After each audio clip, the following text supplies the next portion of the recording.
මම මේ දැනටත් හිතාගන්න බැරුව ඉන්නේ ලබන වෙසක් එකට මම පන්සලේ මොනා කරන්නද කියලා. 50000කට වැඩි පින්නතුනේ. පොරොන්දු කොල්ලෝ එන්නම් කියලා සිල් ගන්න. තරුණ මහත්තුරු අද මතුගමින් පොරොන්දු වුණා බස් අරගෙන අපි එනවා කියලා. මේ දඩ කොල්ලෝ තරුණයෝ සමහර තරුණයෝ අඬ අඬා කියන්නේ මේක මහා විශ්මිත දෙයක් වෙන්න තොනේ.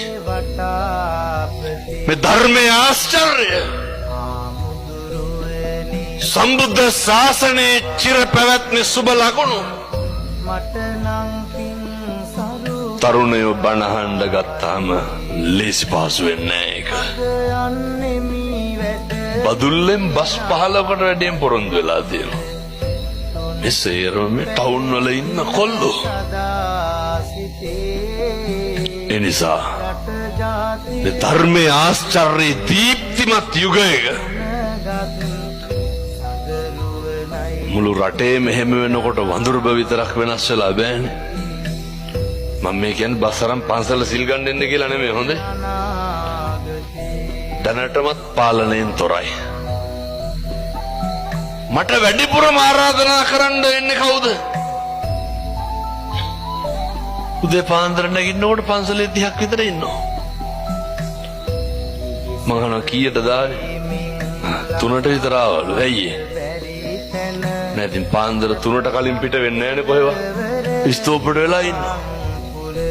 තරුණයන්ට හිතුනහම ලේසි පහසු නෑ ඒවා. පහුගිය දවස්වල රක්වානේ තරුණයෝ අය කතා කරා. සංගමේ කැදෙව්වේ මියුසිකල් ෂෝ එකකට කිව්වා. ඉවර වෙනකොට යෝජනාව කත්නෝරු හාමුදුරුවන්ගේ බණක් කිව්වා. යොදාගත්තා. වෙනතුනේ සතුටු වෙන්න එපා. ඔය ගොඩාක් කොල්ලොන්ට තියෙන ප්‍රශ්නයක් නේ යාළුවෝ. සමහර තරුණයෝ කියනවා හාමුදුරුවනේ 7 වෙනකොට ඉන්න බෑලු. ඇයි? මොකෙක් හරි කතා කරනවලු කෑල්ලක් හම්බුණා වරෙන් කියනවලු. කොල්ලෝ හරියට ගංජා ගන්නවා. මේ පොඩි පැටව පෙදිබනෝ.